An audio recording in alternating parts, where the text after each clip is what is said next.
డబ్బు, అనారోగ్యం, ఉద్యోగం, వ్యాపారం, అప్పులతో బాధపడుతున్నారా? మీకోసమే launch your future programme.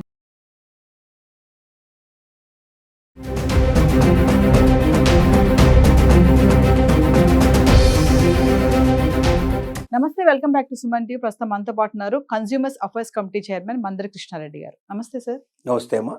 Sir, మనం ఈ మధ్య కాలంలో భర్తలను స్కెచ్లు వేసి చంపేస్తున్నాం, భార్యలు చూస్తూనే ఉన్నాం, ఒకదాని తర్వాత ఒకటి.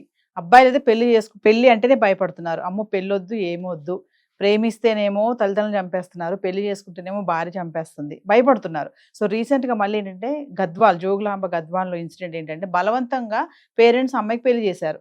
తర్వాత అమ్మాయి ఇల్లీగల్ అఫేర్లో ఉంది, వేరే అతన్ని బ్యాంక్ మేనేజర్ని లవ్ చేస్తుందంట. పెళ్ళి అయ్యాక కూడా చాటింగ్ చేయడం, ఫోన్లు మాట్లాడడము, చివరికి ఏం చేసిందంటే భర్తని స్కెచ్ చేసి చంపించేసింది. ఎందుకు ఇలా జరుగుతున్నాయి ఇల్లీగల్ అఫేర్స్ అనేవి? ఎందుకు ఇలా వెళ్తున్నారు మహిళలు అంటే ఏం చెప్తారు సార్? చరిత్ర పునరావృతం అవుతుందనేటువంటి ఒక మాట మీరు ఎప్పుడైనా విన్నారో తెలియదు. ఒకప్పుడు మాతృస్వామ్య వ్యవస్థ ఉండేది, అంటే స్త్రీ బలమైంది. కుటుంబానికి పెద్ద ఎవరంటే స్త్రీనే ఉండేది. ఎవరెవరు ఏం పనులు చేయాలి, ఎలా వెళ్ళాలి, వేటకు ఎవరు వెళ్ళాలి, ఎవరు తీసుకురావాలి, మిగతా పనులు ఎవరు చేయాలి, ప్రతి ఒక్కటి నిర్దేశించేదంతా స్త్రీ.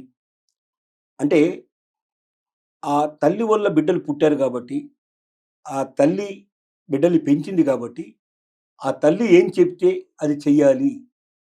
తల్లే ఇంటికి పెద్ద, తల్లి చెప్పిందే వేదవాక్యం అనే పద్ధతిలో ఒకప్పుడు నడిచేది.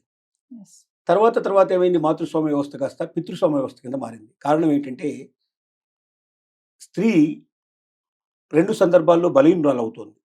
ఒకటి, తన మాసం ఏదైతే తను ఏవైతే మెన్షన్స్ అవుతున్నాయో ఆ సందర్భంగా తను కొంత రెస్ట్ తీసుకోవాల్సిన అవసరం, కొంత శారీరకంగా బలహీనంగా ఉండడం.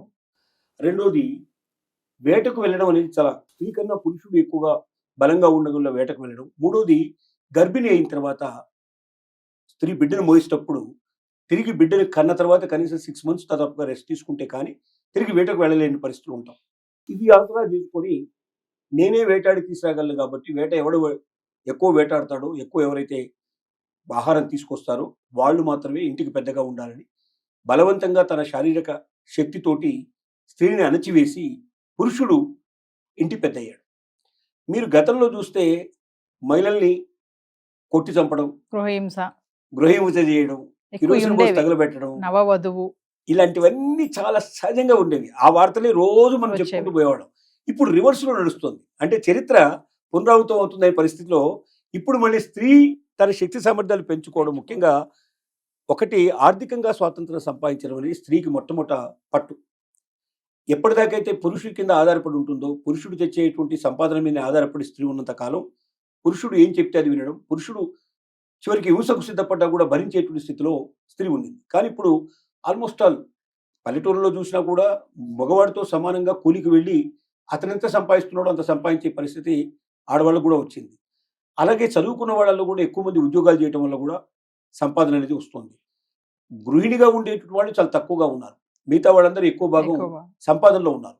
సంపాదన ఎప్పుడైతే ఆర్థికంగా వస్తుందో అప్పుడు పురుషుడితో సమానంగా ఆలోచించడం కానీ, ఒక్కోసారి తన ఉద్యోగం గొప్పదైనప్పుడు పురుషుడి కన్నా ఎక్కువగానే ఆలోచించడం కానీ, ఇలాంటివి చాలా సర్వసాధారణంగా జరుగుతాయి. ఇంట్లో పడుండు ఒక మామూలుగా ఏదో ఒక కుర్చీలాగానో బెంచ్ లాగానో అంటే ఉండేటువంటి పరిస్థితి వాళ్ళ స్త్రీకి లేదు.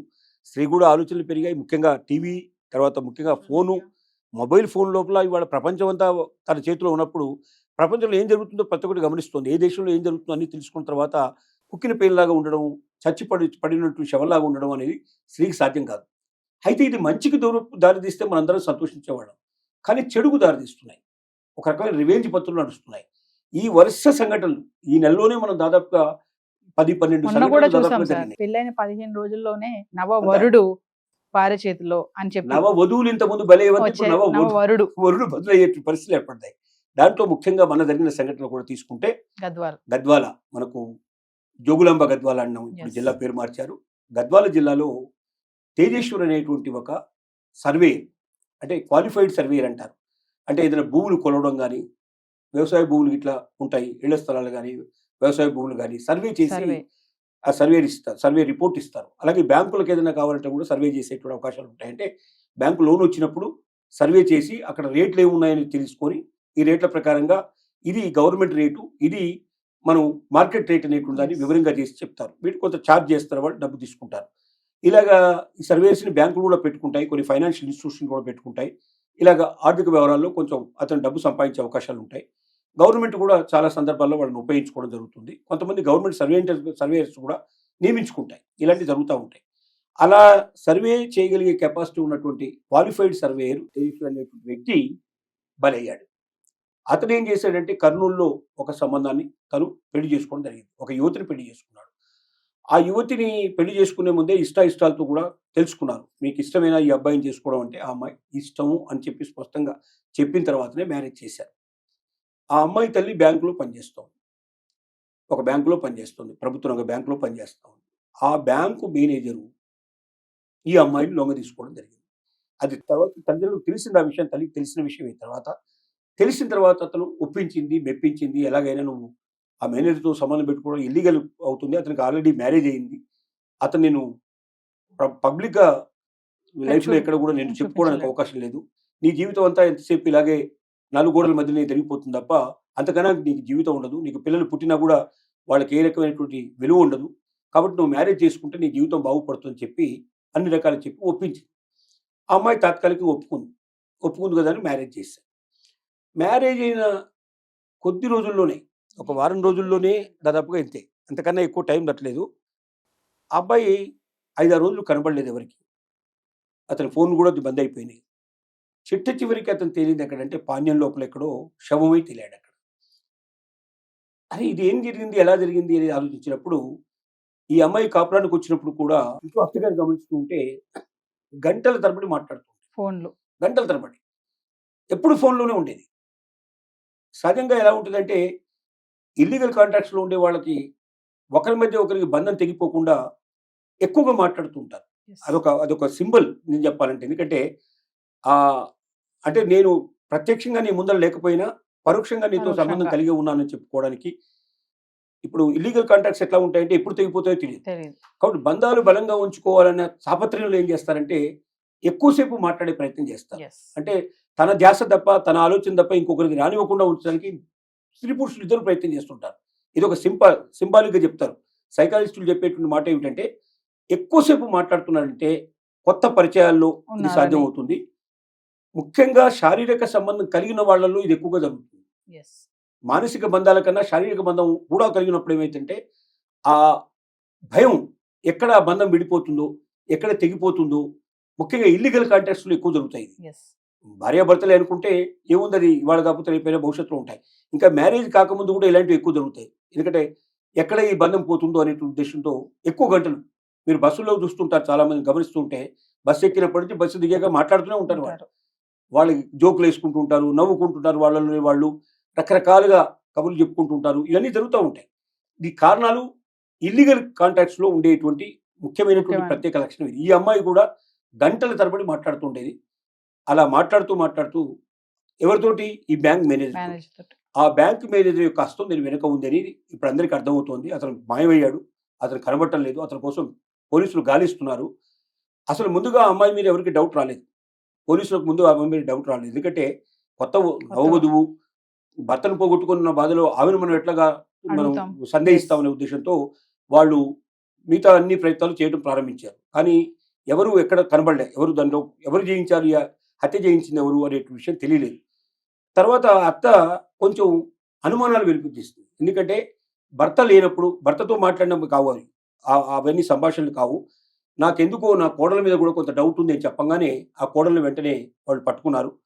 ఆమె ఫోన్ తీసేసుకున్నారు. ఒక్కొక్క రోజు 2000 కాల్స్ మాట్లాడిన సంఘటనలు ఆ బ్యాంక్ మేనేజర్ తోటి కనబడ్డాయి. ఎవరైనా మాట్లాడతారా? పెళ్ళైనటువంటి నవవధువు తన భర్తతో తప్ప పరాయి పురుషుడితోటి గంటల తరబడి 1000 కొద్ది కాల్స్ మాట్లాడడం అనేది జరుగుతుందా? కాబట్టి ఖచ్చితంగా వీళ్ళ మధ్యలో ఏదో జరిగిందనే విషయం వాళ్ళకి అనుమానించారు. ఆ బ్యాంక్ మేనేజరే ఇదంతా దీనికి కారకుడని కూడా తెలిసింది. బ్యాంక్ మేనేజర్ ఎవరికో సుపారీ ఇచ్చి తద్వారా భర్తను హత్య చేసినట్టుగా తెలుస్తోంది. కాబట్టి మనం ఇంతకుముందు కూడా విజ్ఞప్తి చేసాము, ఇప్పుడు కూడా విజ్ఞప్తి చేస్తున్నాం. మీకు వ్యక్తులు నచ్చకపోతే ఆ వ్యక్తులకు దూరంగా ఉండే ప్రయత్నం చేయండి. అసలు పెళ్లి చేసుకోకుండా ఉండడానికి ప్రయత్నం చేయండి. పెళ్ళైన తర్వాత వదిలేసే ప్రయత్నం చేయండి. చూస్తూ నిండు ప్రాణం తీసేందుకు ప్రయత్నం చేయకండి. రెండోది, ఈ రకంగా ప్రాణాలు తీసిన వాళ్ళు ఎవరైనా బయటపడకుండా ఉండరు. ఖచ్చితంగా ఏదో రోజున బయటపడతారు. అంటే మీకు కూడా జీవితం ఉండదు, మీ Yes. ప్రియుడికి కూడా జీవితం ఉండదు. మీకు జీవితం లేకుండా, మీ ప్రియుడికి జీవితం లేకుండా, మీ అటు మధ్యలో ఏ సంబంధం ఆనందం లేకుండా, ఎదుటివాడి ఆనందాన్ని కూడా కట్ చేసి, ఎదుటివాడి ప్రాణాలు తీసేసి, మీరు పూర్తిగా పాపపు సముద్రంలో మీరు కూరుకుపోతున్నారు. Yes. మీరు జీవితం లోపల చేసినట్టు ఈ తప్పుకు పాపానికి ఎప్పటికీ మీకు నిష్కృతి ఉండదు.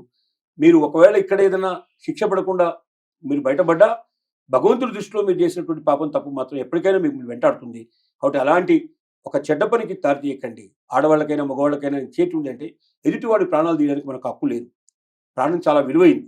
కాబట్టి ఎదుటి ప్రాణాలను మీరు తీయడం కన్నా మీరు ఆ జీవితం నుంచి తప్పుకోవడానికి ప్రయత్నం చేయండి. Yes. అది సాధ్యం కాదు అనుకున్నప్పుడు 10 మంది మధ్యలో కూర్చోబెట్టి మాట్లాడి సాల్వ్ చేసుకునేందుకు ప్రయత్నం చేయండి తప్ప ఈ రకమైన ప్రతీకార వాంఛతో వెళ్ళి జీవితాలను నాశనం చేసే ప్రయత్నం చేయకండి అని మనం ప్రేక్షకులకు విజ్ఞప్తి చేస్తున్నాం. ఇంకొక విషయం ఏంటంటే సార్, ఇక్కడ తల్లిదండ్రులు కూడా చేసే తప్పు ఏంటంటే తెలిసి కూడా బలవంతంగా పెళ్లి చేయడం. అంటే పెళ్లి చేసామా, పంపించేసామా, మా పని అయిపోయింది, తర్వాత వాళ్ళ బతుకు వాళ్ళవే అన్నట్టు వాళ్ళు కూడా అలా చేస్తున్నారు. తల్లిదండ్రుల తప్పు కూడా ఉంది కదా సార్ ఇక్కడ. ఖచ్చితంగా 100% ఉంది. స్వార్థం.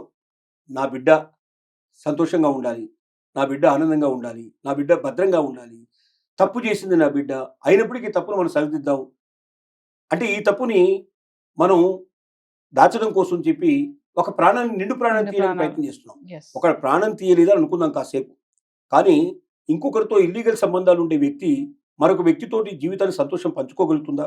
అతనికి జీవితంలో సంతోషాన్ని పంచివ్వగలుగుతుందా? అది సాధ్యమేనా? అతనితో బిడ్డలు గని ఆ బిడ్డల్ని సాకి గొప్పవాళ్ళని చేసే ప్రయత్నం చేస్తుందా? ఇల్లాలిగా తన బాధ్యతలు నెరవేర్చగలుగుతుందా? ఇది పెద్ద ప్రశ్నార్థకమైన విషయం. Yes.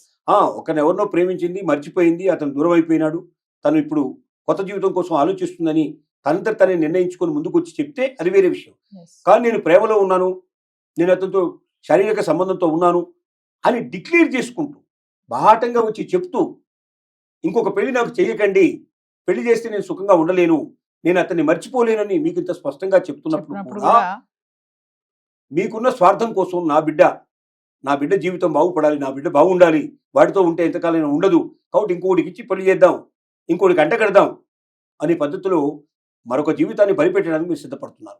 ఈ పాపం మీ బిడ్డదే కాదు, మీది కూడా అవుతుంది. తల్లిదండ్రులు కూడా ఈ చేస్తున్న పాపంలో భాగస్థులు అవుతారు. కాబట్టి అలాంటి పాపం చేయొద్దని, ఆ పాపానికి దూరంగా ఉండాలని, అలాంటి పాపం చేయగలిగేటువంటి ఆలోచనలు ఉండేవారికి ఎవరికైనా ఇది విజ్ఞప్తి. లేకపోతే మ్యారేజ్ కాకపోయినా పర్లేదు, నీ బిడ్డ అలా ఉన్నా కూడా పర్లేదు. ఏం పెళ్లి చేసుకోకుండా ఈ ప్రపంచంలో కోట్లాది మంది ఉన్నారు. అసలు కోట్లాది చేసుకొని అవతల వ్యక్తిని ఎందుకు చంపడం? అది చాలా మంచిది. పెళ్లి కాకపోతే ఏంటంటే ఆ ఒక్క జీవితమే నాశనం అయిపోతుంది, కానీ దానివల్ల ఎంతో మంది జీవితాలు నాశనం అవుతాయి. అలాంటి పరిస్థితి మాత్రం రాకుండా చూసుకోవాల్సిన బాధ్యత ప్రతి ఒక్కరి మీద ఉంది. Thank you sir.